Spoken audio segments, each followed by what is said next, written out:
आम बजट, देश का बजट 2024 न्यूज 18 राजस्थान की इस एक्सक्लूसिव मेगा कवरेज में बहुत बहुत स्वागत। एक बार फिर से मैं रविंद्र सिंह आप सभी का स्वागत करता हूं। नमस्कार, बहुत बहुत स्वागत। मैं हूं आपके साथ मनोज सक्सेना। लगातार यूनियन बजट पर महा कवरेज जारी है। तस्वीरें आपके सामने सीधे दिल्ली की दिखा रहे हैं, जहां पर आप देख सकते हैं वित्त मंत्री निर्मला सीतारमण पहुंच चुकी हैं लोकसभा। अब से कुछ ही देर बाद, ठीक एक घंटे बाद, लोकसभा में बजट पेश करेंगी वित्त मंत्री निर्मला सीतारमण। जी हां, बिल्कुल। वित्त मंत्री ने इससे पहले राष्ट्रपति से मुलाकात की और ये एक्सक्लूसिव तस्वीर और ये हाथ में सॉफ्ट कॉपी, ये एक तरह से कहें कि इसी के जरिए बजटीय भाषण पढ़ेंगी निर्मला सीतारमण और पेपरलेस ये बजट हो। जी बिल्कुल, बही खाता अब इसे कहा जाता है। लाल रंग का ये डिजिटली रूप हो गया है। उनके ठीक बगल में आप देख सकते हैं पंकज चौधरी वित्त राज्य मंत्री और पूरी वित्त मंत्रालय की टीम, जो कि पिछले एक महीने से लगातार लगी रहती है, अलग अलग विभागों से सुझाव लेती है और काम करती है कि किस तरीके से वो आम बजट तैयार किया जाए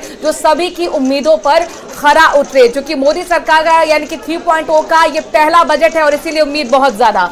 बिल्कुल सही कह रही है मनुराज आप। ये वो टीम है जिनके नेतृत्व में, जिनके मार्गदर्शन में ये बजट तैयार किया गया है और इस बजट को राष्ट्रपति को सौंपा जा चुका है। और साथ ही साथ आपको बता दें कि ये वो बजट की कॉपीज हैं जो माननीय सांसदों को पेश की जाएंगी, उनको भेंट की जाएंगी। और इस दौरान जब बजटीय भाषण ठीक 11 बजे संसद की कार्यवाही शुरू होने के बाद पढ़ना शुरू करेंगे निर्मला सीतारमण, तब देखना यह होगा, सभी को इंतजार कि मोदी सरकार के इस तीसरे कार्यकाल में, इस 3.0 मोदी सरकार के इस कार्यकाल में पहले बजट में क्या कुछ लोगों के लिए सौगातें होती हैं। और यह 7वां बजट लगातार निर्मला सीतारमण का आ चुका है और जाहिर तौर पर 6 बार का जो बजट रहा है, क्या उसी ढर्रे पर 7वीं बार का ये बजट होगा या इसमें कुछ खास होने वाला है? क्योंकि चुनाव भी बीत चुके हैं रविंद्र, तो कुल मिलाकर क्या वो जो तिजोरी थोड़ी टाइट कर रखी है, कल से जो संकेत मिले हैं, क्या वो की तिजोरी हर वक्त के लिए कितनी खुल पाएगी? मध्यम वर्ग चूंकि बहुत उम्मीद कर रहा है, क्या इनकम टैक्स के स्लैब में बदलाव होगा? अपूर्वा सिंह बीजेपी की प्रवक्ता हमारे साथ जुड़ गई, मुझे लगता है बेहतर जवाब वो देंगी। प्रतीक सिंह कांग्रेस की तरफ से अपनी बात रखेंगे और मेघा धानुका चार्टर्ड अकाउंटेंट भी हमारे साथ जुड़ गई हैं। आप सभी खास मेहमानों का बहुत बहुत स्वागत। मेघा धानुका, चूंकि आपका हम रुख करते हैं, सैलरी क्लास की बात हो गई है तो जाहिर तौर पर सैलरी क्लास यानी कि सर्विस क्लास यानी कि मध्यम वर्ग जो हर बार उम्मीद करता है, बड़ी बड़ी हेडलाइंस बजट से पहले बनती हैं लेकिन मायूसी सबसे ज्यादा उसी को हाथ लगती है। क्या इस बार उम्मीद की जाए? क्या उम्मीद कर रही हैं? देखिए, इस बार का जो बजट आएगा ये मुझे लगता है कि एक साल के लिए नहीं होगा, ये आने वाले अपने 5 सालों का एक एक्सपेक्टेशंस इसमें देंगे, दूरगामी बजट इसमें देंगे। और जहाँ तक सैलरी क्लास की बात है, उनका एक्सपेक्टेशन हमेशा टैक्स स्लैब से कनेक्टेड रहता है। तो टैक्स स्लैब के अंदर न्यू रिजीम में कुछ एडिशन करने का हो सकता है। जी, और कल जो आर्थिक सर्वेक्षण पेश किया गया उसमें आप अर्थव्यवस्था की कैसी तस्वीर देखती हैं मेघा जी? और फिर उसके बाद यही सवाल मिथिलेश जैमिनी जी से भी करूंगा। आपका भी स्वागत है मिथिलेश जैमिनी जी, वरिष्ठ पत्रकार हमारे साथ जुड़े हैं। मेघा जी, पहले आप देखिए, अगर इसका आर्थिक विश्लेषण देखा जाए, जो अभी आर्थिक सर्वे आया है उसकी रिपोर्ट में ये है कि हमारा जो ग्राफ है जीडीपी का, वो ग्लोबल जीडीपी के साथ ही बढ़ रहा है। ऐसा नहीं है कि हमारी जीडीपी उससे डगमगाई हुई दिखाई दे रही है। सेकंड, जो हमारे डेफिसिट है, डेफिसिट भी अभी हमारे नीचे गिरते हुए नहीं आ रहे हैं, जैसे नेगेटिव पोर्शन में नहीं है, पॉजिटिव डेफिसिट है। इट मीन्स कि हमारे जो कैपिटल रिसीट है और रेवेन्यूज़ हैं वो हमारे एक्सपेंडिचर के मामले में थोड़े ज़्यादा हो रहे हैं। तो इसलिए हमारे लिए एक पॉजिटिव अंदेशा है कि हमारा जो आर्थिक सर्वे है या इकोनॉमिक सर्वे जो हमारा भी हुआ है वो पॉजिटिव रिजल्ट दिखा रहा है कि भारत एक ग्रोथ के ऊपर है।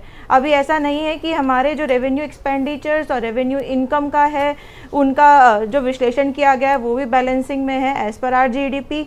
सेकेंडली, जो पर कैपिटा इनकम की बात हो रही है, per capita income is also increasing. तो हो सकता है इन सभी चीजों का बजट के ऊपर फर्क पड़ेगा। मिथिलेश जैमिनी जी, आपसे सवाल करता हूं, उसके बाद फिर राजनीतिक मेहमानों के पास जाऊंगा। ये बताइए, कल जो पेश की गई आर्थिक सर्वेक्षण की रिपोर्ट, उससे अर्थव्यवस्था कितनी स्वस्थ दिखाई दे रही है या अर्थव्यवस्था को किस तरह की डोज की जरूरत है? देखिए, जो सबसे अहम चीज है कि एम्प्लॉयमेंट क्रिएशन, वो सबसे अहम है। जो चुनाव हो चुके हैं और हमने देखा कि पिछले 2 बजट में लगभग 48 लाख करोड़ का लोगों को सौगातें दी गई, 4 लाख करोड़ का अनुदान दिया गया और 400 पार बीजेपी जा नहीं पाई। तो इस बार के बजट में कुछ चेंजेस होगा। और सबसे इंपॉर्टेंट चीज है चुनाव तो 2029 में होंगे ना लोकसभा के। हाँ 2029 में होंगे, तो नहीं 2 चुनाव पहले जा चुके, उसमें इतना पैसा लगा चुके, फिर भी 400 पार नहीं आए, फिर भी कांग्रेस बीजेपी 240 पर रुक गई। तो इस बजट में ये तो तय हो चुका कि केवल देने से पार नहीं पड़ेगी, रोजगार क्रिएट करना पड़ेगा। और जो सबसे इंपॉर्टेंट चीज है कि हमारे यहाँ बचत घटी है, महाराष्ट्र का भी सामने है चुनाव पे, देखिए वो भी है, लेकिन बचत घटी है और कर्ज बढ़ा है आम आदमी का। जो रिपोर्ट है वो भयावह है कि जो हिंदुस्तान की इकोनॉमी बचत पे निर्भर थी वो अब कर्ज पर आधारित होती जा रही है। आम आदमी कर्ज के जाल में उलझता जा रहा है और एम्प्लॉयमेंट नहीं है। आप 78 लाख नौकरियां कैसे क्रिएट करेंगे? और एमएसएमई क्षेत्र लगभग खत्म हो गया है और कोरोना काल के बाद में केवल जो शेयर बाजार है उससे बूस्टर डोज चल रही है। आप देखिए मैन्युफैक्चरिंग की हालत क्या है, कितने जॉब क्रिएशन हो रहे हैं, जो सब कुछ शेयर बाजार में लगा हुआ है, उससे एक आर्थिक जो वृद्धि का आंकड़ा तमाम आर्थिक विश्लेषक पेश कर रहे हैं। गांव की हालात क्या है? बहुत तेज। अगर जलवायु में इसी तरीके से परिवर्तन होते रहे तो जो इकोनॉमी की बैकबोन है एग्रीकल्चर वो डिस्ट्रॉय हो जाएगी। तो क्या होगा? आप देखिए महंगाई किस कदर है। पॉइंट उठाए, एक तो कृषि व्यवसाय को लेकर, कृषि क्षेत्र को लेकर, दूसरा एमएसएमई को लेकर। अपूर्वा सिंह बीजेपी की प्रवक्ता भी हमारे साथ जुड़ी है, इसका जवाब मैम दीजिए कि आखिरकार चूंकि रोजगार सृजन को लेकर लगातार विपक्ष भी सवाल पूछता रहा है और मैथिली साहब भी कह रहे हैं कि अगर इस पर फोकस नहीं करेंगे तो जीडीपी आप कितना भी बढ़ा लीजिए, ग्लोबली आप कह दीजिए कि हम 5वीं अर्थव्यवस्था की तरफ बढ़ रहे हैं, लेकिन ये मुमकिन तो तभी होगा ना जब ग्रामीण क्षेत्र को लेकर साथ में चलेंगे, एमएसएमई को साथ में लेकर चलेंगे। देखिए इंडिया जो है वो हमेशा से एग्रीकल्चर बेस्ड इकोनॉमी रहा है और रूरल जो सेक्टर है या रूरल जो एरिया है उसको इग्नोर नहीं किया जा सकता, ये बात बिल्कुल ठीक है। मगर इसके बावजूद आप देखिए कि हम जब से आज़ाद हुए तब से लेकर के आप अगर हमारी यात्रा को देखेंगे तो आप पाएंगे कि आज इंडिया जो है वो नियरली 3.7 या मैं कहूँ 4 ट्रिलियन इकोनॉमी जो बिलियन इकोनॉमी है उसके आसपास हम आकर के ट्रिलियन इकोनॉमी के खड़े हो गए हैं और यही नहीं हम 5 ट्रिलियन की ओर अग्रसर हैं। तो ये कोई एक दिन की यात्रा नहीं है, ये बहुत लंबी। प्रति व्यक्ति आय कितनी है आज की तारीख में? तो ये इस बार मोदी सरकार का 11वां बजट है। 11वां जो होता है वो प्रति व्यक्ति आय कितनी बड़ी है मैडम, उसको 11वां जो होता है वो हमेशा वो अगर हमारी इकोनॉमी 5 ट्रिलियन की बनने जा रही है तो पर कैपिटा इनकम इसका हर व्यक्ति को कितना लाभ होगा? आप इस चीज को मान के चलिए कि आज जो सदन के अंदर पार्लियामेंट के अंदर जो बजट पेश होने वाला है वो विकसित राष्ट्र अपूर्वा जी बहुत स्मार्टली लग रहा है कि यहाँ पर गेम प्ले कर रही हैं। विनीत जी का रुख करता हूँ। विनीत हमारे संवाददाता दिल्ली से इस वक्त मौजूद हैं और विनीत राष्ट्रपति से मुलाकात कर चुके हैं निर्मला सीतारमण और अब संसद में पहुंच चुकी हैं और वो टैबलेट उनके हाथ में जो कि डिजिटली और आज बजट के भाषण को पेश करेंगी। इस वक्त सभी को इंतजार, संसद के माननीय सदस्यों को भी और पूरे देश को, क्या कुछ निकलने जा रहा है? विनीत, कैबिनेट की बैठक भी शुरू होने वाली थी, उसको लेकर भी अपडेट दीजिएगा। जी निश्चित तौर पर मैं आपको बताना चाहूंगा कि अब से थोड़ी देर बाद कैबिनेट की बैठक जो है वो शुरू हो जाएगी। एक औपचारिकता होती है क्योंकि वे हेड ऑफ स्टेट जो होते हैं भारत में वो राष्ट्रपति होती हैं और उन्हीं के नाम पर जो है वो शासन होता है। तो निश्चित तौर पर बजट की कॉपी जो है वो उन्हें दिखाया गया। राष्ट्रपति भवन में सीतारमण गई थी और वहां पर उन्हें बजट की कॉपी जो है वो दिखाई गई है। इसके बाद निर्मला सीतारमण अब संसद पहुंच गई हैं और अब से थोड़ी देर बाद केंद्रीय कैबिनेट की बैठक जो है वो शुरू होगी। प्रधानमंत्री नरेंद्र मोदी की अध्यक्षता में केंद्रीय कैबिनेट की बैठक जो है वो शुरू होगी और इस राजनाथ सिंह को सुन लेते हैं। के बारे में कुछ कहना चाहिए?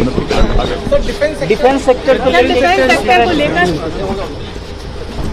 क्योंकि रक्षा मंत्री और डिफेंस सेक्टर को कितना एलोकेट होगा बजट, इस पर भी निगाह है और उम्मीद कर रहे थे तमाम मीडिया कर्मी की उनको जवाब मिलेगा। फिलहाल रक्षा मंत्री राजनाथ सिंह पहुंच चुके हैं और वित्त मंत्री निर्मला सीतारमण, वित्त राज्य मंत्री पंकज चौधरी को आप देख पा रहे हैं। फोटोशॉप होता है, संसद भवन के बाहर की तस्वीरें होती हैं और अब से कुछ ही देर बाद कैबिनेट की मीटिंग भी यहाँ पर शुरू होने वाली। विनीत भी हमारे संवाददाता लगातार जुड़े। विनीत के पास बाद में चलते हैं। अपूर्वा जी से मुझे लगता है कि जवाब हमारा कंप्लीट नहीं हुआ था। अपूर्वा जी, आप भले ही कहते हो कि ग्लोबली जो है हम जीडीपी में हमारा सहयोग जो है 17 to 18% है, आप ये कहते हो कि दुनिया की तीसरी अर्थव्यवस्था की तरफ हम अग्रसर है, ये सब मैम बहुत अच्छा लगता है, लेकिन पर कैपिटा इनकम यानी प्रति व्यक्ति आय कितनी है? सवाल तो यह है कि उससे आखिरकार आम जनता का कितना फायदा हो रहा है? क्या वो उसका फायदा ले पा रही है जिस ट्रिलियन की इकोनॉमी की आप बात कर रहे हैं? देखिए, बात यह होती है कि जब बजट आता है तो हम सभी समग्र लोगों को या जो हमारे जितने क्षेत्र हैं उन सबके कंसोलिडेशन की बात करते हैं। विकास केवल एक पैरामीटर से नहीं हो सकता। आप एक बात देखिए कि अगर आज हिंदुस्तान के अंदर हमारा किसान समृद्ध होता है तो उसके 7-fold मल्टीपल इंपैक्ट्स आते हैं। अभी आप इधर एमएसएमई की बात कर रहे थे, आप देखिएगा इस बजट के अंदर आपको पता चलेगा। एक क्लाइमेट चेंज की भी यहाँ पे बहुत अच्छी बात है कि अगर हम बात करेंगे तो ग्रीन इकोनॉमी यहाँ पे बहुत उभर कर आने वाली चीज है। सर्वेक्षण वीक में कल आपने देखा होगा, उसमें खुद इस बात की चिंता जाहिर की गई थी कि किस तरीके से जो अमीर है वो और अमीर हो रहा है, गरीब है वो और गरीब हो रहा है। तो एक असमानता यहाँ पर सैलरी में भी आ रही है, क्या उस पर भी खास फोकस आज रहेगा? क्या उम्मीद करें अपूर्वा जी?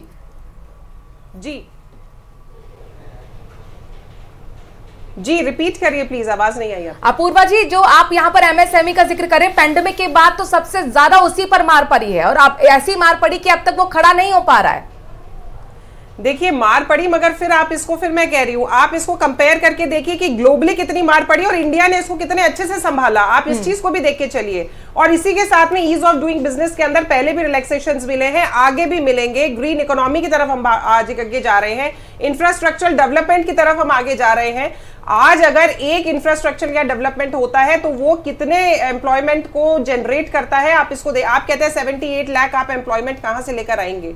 जैसे जैसे आगे जो स्कीम्स आ रही हैं वो आगे उतने ही मल्टीफोल्ड आपको इंपैक्ट देखने के लिए मिलेंगे। युवाओं पर मिलेंगे, किसानों पर मिलेंगे और विकसित राष्ट्र की ओर मिलेंगे। आप बजट आने का वेट तो करिए, ये बजट बहुत आगे की तो आप बात बता रही हैं अपूर्वा जी। क्या ये स्थिति है अभी कि ऑथेंटिक डेटा के आधार पर कि एम्प्लॉयमेंट कितना मिला है पिछले एक फिस्कल ईयर में 2023-24 में? देखिए, जिस हिसाब से ग्रोथ हुई है हर सेक्टर के अंदर, आप देखिए एग्रीकल्चर की मैं चाहे बात करूं, चाहे मैं एमएसएमई की बात करूं, हाँ, ओवरऑल कितना डेटा मिला होगा? मतलब आप केवल एक सरकारी, देखिए रविंद्र जी, अगर आप केवल सरकारी नौकरी को लेकर चलेंगे तो बहुत, हम सरकारी नौकरी की बात नहीं, हम तो नौकरी के अवसर और नौकरी दोनों के आंकड़ा में जानना चाह रहे हैं आपसे। अवसर आवश्यक रूप से अगर हिंदुस्तान में आज के अगर आप 10 वर्ष पहले देखेंगे तो कितने यूनिकॉर्न हुआ करते थे और आज 125 से ज्यादा यूनिकॉर्न है। तो एक इंडस्ट्री खड़ी होती है तो कितने लोगों को एम्प्लॉयमेंट देती है। आज इससे पहले आप रोड नेटवर्क्स की अगर बात करें, कितने से हुआ करते थे, आज पर डे यहाँ पे 34 किलोमीटर की जो है वो एक एवरेज निकल कर आ रही है कि एक दिन में 34 किलोमीटर हाईवे का निर्माण होता है। उस हाईवे के निर्माण के अंदर कितने लोगों की एम्प्लॉयबिलिटी बढ़ती है। अगर आप इस तरीके से रेफरेंस निकाल के देखेंगे तो हिंदुस्तान और हमारा करेक्शन भी आपका बड़ा है, अच्छी बात है, लेकिन क्या वो पिटारा खुलेगा? क्या आम लोगों को भी क्या बचत का मौका दे पाएंगी? प्रतीक सिंह हमारे साथ, कांग्रेस के प्रवक्ता, काफी देर से इंतजार कर रहे हैं। आपका भी बहुत बहुत स्वागत प्रतीक सिंह जी। विपक्ष के तौर पर आज आप मोदी सरकार 3.0 के पहले पूर्ण बजट से क्या उम्मीद कर रहे हैं? देखिए, अपूर्वा जी की बात का तो 4 लाइन में जवाब दे देता हूं कि तुम्हारी फाइलों में गांव का मौसम गुलाबी है, ये मगर ये आंकड़े झूठे हैं, ये वादा किताबी है। लगी है होड़ सी अमीरी और गरीबी में, ये सरकार के ढांचे की बुनियादी खराबी है। आप देखिए, जो अपूर्वा जी है वो बता रही है कि 5th इकोनॉमी लार्जेस्ट इकोनॉमी हो गई। इस 5th लार्जेस्ट इकोनॉमी के अंदर आप देखिए 80 करोड़ लोगों को तो 5 किलो अनाज के लिए लाइन में लगना पड़ रहा है। और जो पर कैपिटा इनकम है, जो 31 मार्च 2024 को अभी IMF की रिपोर्ट आई है, उसके अंदर हम 138वें स्थान पर है, जो 160 देशों की गणना की गई है। तो हमारी पर कैपिटा इनकम इतनी ज्यादा कम है, इसलिए गरीब और गरीब होता जा रहा है, अमीर और अमीर होता जा रहा है। और जितने भी बजट आप पिछले 10 साल के उठा करके देखेंगे, बुनियादी ढांचे के अंदर एमएसएमई को कोई ग्रोथ देने के लिए, किसानों को कोई ग्रोथ देने के लिए, असंगठित जो क्षेत्र है उसको ग्रोथ देने के लिए कोई बात ही नहीं की गई है। कर्जा लगातार बढ़ता जा रहा है, फिस्कल डेफिसिट लगातार बढ़ता जा रहा है और ये दावे करते हैं कि हमारी इकोनॉमी 3rd लार्जेस्ट इकोनॉमी हो जाएगी 7% की।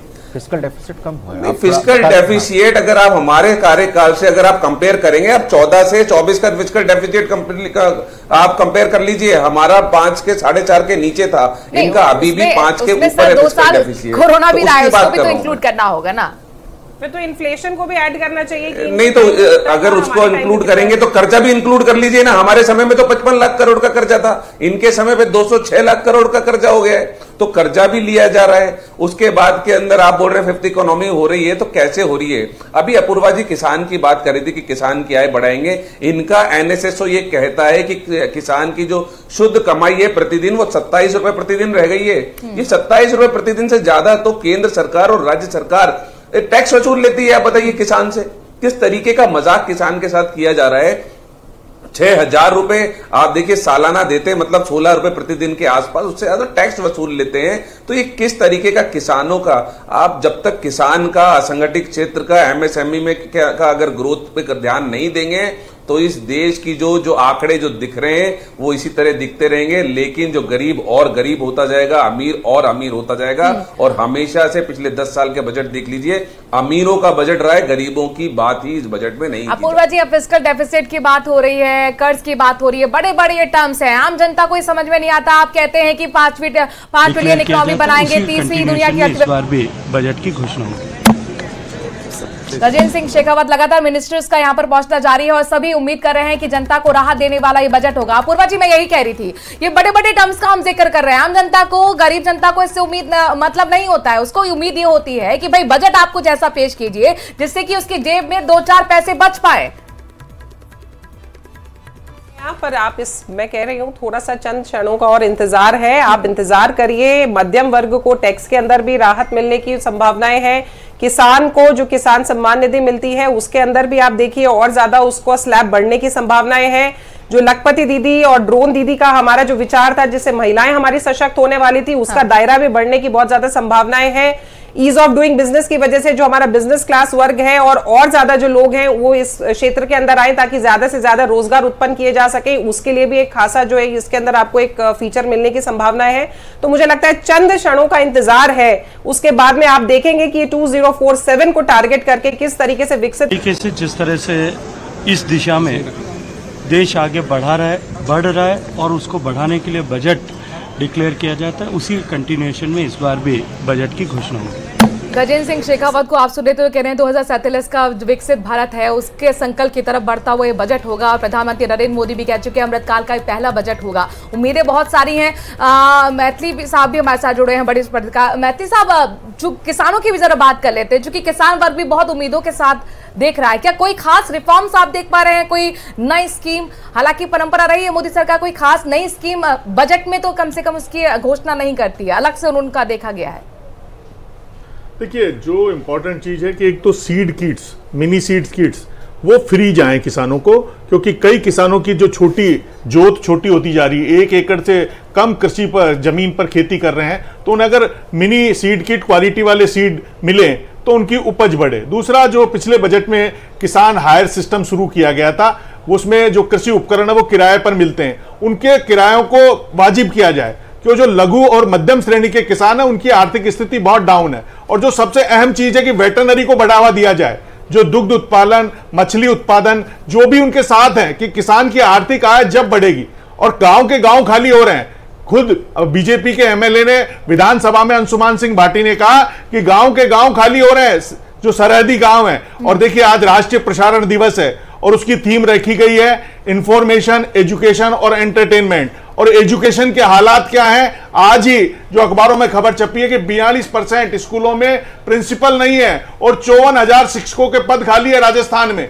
और केंद्र में भी इस बजट पर ध्यान नहीं दिया गया है। और जो सबसे अहम है कि नया वित्त आयोग का गठन होगा, 8वां वेतन आयोग कर्मचारियों का वो बनाना है, और नई पेंशन स्कीम ओपीएस जो अशोक गहलोत जी ने पिछली बार पिटारा खोला था, उस सियासी पिटारे का भी आपको माकूल जवाब देना पड़ेगा इसमें। नरेंद्र मोदी जी ने, हालांकि नरेंद्र मोदी जी ने कल कह दिया कि अब राजनीति पूरी हो चुकी, सब दलों को दलगत भावना से ऊपर उठकर देश को आगे बढ़ाना होगा। और दूसरा, जो चाइना ने आज अपने जो दीर्घकालीन जो व्यापारिक ऋण है उनमें जो 0.5% की गिरावट की है, उससे एक और चुनौती है कि हमारे यहाँ इंडस्ट्रियां कम आएगी, वहां जाएगी, तो क्या हम चाइना से कंपीट कर पाएंगे? तो इस बजट में सबसे अहम चीज है मनरेगा को मजबूत करने की जरूरत है, कि जो कृषि कार्यों में मनरेगा की मजदूरी दी जाए। कृषि के सारे काम आप उनसे मिट्टी खुदवाते हैं, आजकल उससे खोदने लग गए, एक बड़ा घोटाला है वो भी रुके, और शहरी रोजगार गारंटी योजना आप कैसे लागू करेंगे, क्योंकि शहरों में भी अनएम्प्लॉयमेंट बहुत तेजी से बढ़ रहा है।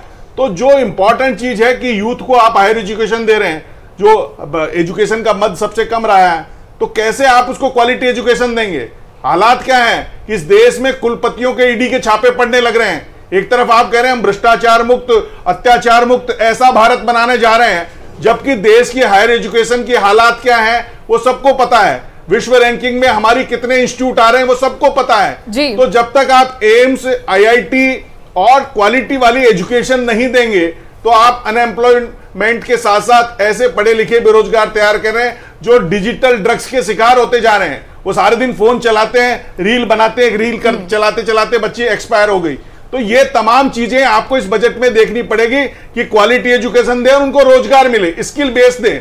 आज स्किल बेस्ड लोग नहीं मिल रहे इंडस्ट्री को, क्योंकि एजुकेशन इंडस्ट्री में और जो रियल इंडस्ट्री है उसमें जो कैरिकुलम है उसमें कोई तालमेल नहीं बिठा रहे। तमाम नीति निर्माता बहुत सारे सवाल कर दिए हैं, और आपने 8वें वेतन आयोग की जो बात कही उसका यहाँ पर जिक्र पहले ही हो चुका है। जो वित्त राज्य मंत्री हैं पंकज चौधरी, उन्होंने जून 2024 में 8वें केंद्रीय वेतन आयोग के गठन के लिए 2 सिफारिशों की बात कही थी कि प्राप्त हुई हैं, लेकिन उन्होंने ये भी बताया था कि सरकार के पास ऐसा कोई प्रस्ताव विचाराधीन नहीं है, यानी कुल मिलाकर सरकार की तरफ से नो है। हमारे साथ मेघा धानुका भी जुड़ी हुई है, चार्टर्ड अकाउंटेंट। मेघा धानुका जी, क्या हम उम्मीद करें आज टैक्स स्लैब में कोई बदलाव होगा? देखिए, अगर अपन बजट की बात करें तो मुझे अभी मनुस्मृति का एक श्लोक याद आ रहा है, यथा फलेन युज्येत राजा कर्ता च कर्मणाम तथा अवेक्ष्य कल्पयेत सततम करणाम। इसका मतलब ये है कि जो भी राजा है, राजा को ये सोचने की ज़रूरत है कि जब भी मैं कर लूँ, जब भी मैं किस तरीका का टैक्सेशन के लिए इन्वेस्टिगेशन करूँ, तो वो कर इस तरीके से होना चाहिए कि व्यापारियों को भी उससे लाभ हो और जनता को भी उससे लाभ हो और राजा को भी उससे लाभ हो। जब ये तीनों ही चीज़ें आपस में जुड़ती है तभी एक सही कर व्यवस्था लागू की जाती है। जहाँ पे अपन टैक्स स्लैब की बात करें तो उसके लिए टैक्स स्लैब के अंदर जो भी अपनी लग्जरी आइटम्स हैं उनके ऊपर टैक्स को इंक्रीज करके जो अपने रोज़मर्रा की चीज़ें उस पर टैक्स को नॉर्मलाइज करने की रिक्वायरमेंट है। इन जीएसटी, जैसे जीएसटी जब ये लेकर आया, वन टैक्स वन नेशन, इन्होंने काफ़ी चीज़ें कही है इसके लिए, बट जीएसटी के अंदर अभी तक भी कई खामियाँ हैं। अगर हम उसको देखें, जीएसटी अपीलेट ट्रिब्यूनल के अंदर देखें, फेसलेस असेसमेंट्स देखें, जहाँ पर हम आगे बढ़ रहे हैं इंफॉर्मेशन सिस्टम के अंदर, बट अभी तक भी यहाँ पे जीएसटी में फेसलेस असेसमेंट्स को हम इंट्रोड्यूस नहीं कर पाए। आज हमारे पास एआई इतना अच्छा सिस्टम डेवलप है, आज भारत इतना आगे बढ़ रहा है एआई को लेकर, तो वहाँ पर हमारे टैक्सेशन सिस्टम को भी आगे डेवलप करने की रिक्वायरमेंट है। जैसे ट्रांसफॉर्म, रिफॉर्म, परफॉर्म, जहाँ पे हमारी निर्मला सीतारमण जी ने अपने बजट में भी कहा है कि जो भी हमारे पंच रत्न है, पंच वादे हैं, जो मोदी जी ने अपने भाषण में भी कहे हैं, मन की बात में भी उन्होंने टूरिज्म के लिए कहा है कि जहाँ पे हम टूरिज्म की बात करें वो सबसे लो इन्वेस्टमेंट का वर्क है, बट उस पर रिटर्न सबसे ज़्यादा है, तो उनको उस पर फोकस करना चाहिए। जहाँ दूसरी चीज़ देखी जाए कि हेरिटेज, जो हमारे अभी तक ओनली 42 हेरिटेज ही यूनेस्को ने इंक्लूड करें हेरिटेज के लिए, तो जितने भी हमारे मंदिर हैं, जितनी हमारी पुरानी संस्कृतियाँ हैं, उनको रिफॉर्म किया जाए, उनको ट्रांसफॉर्म करने की ज़रूरत है, उन पर ध्यान देने की ज़रूरत है। तो हमारा जो टैक्स का पैसा है वो सही जगह इन्वेस्ट किया जाए, हमारे इंफ्रास्ट्रक्चर पे, हमारी हेल्थ पे, हमारी एजुकेशन पे एंड सिक्योरिटी के ऊपर।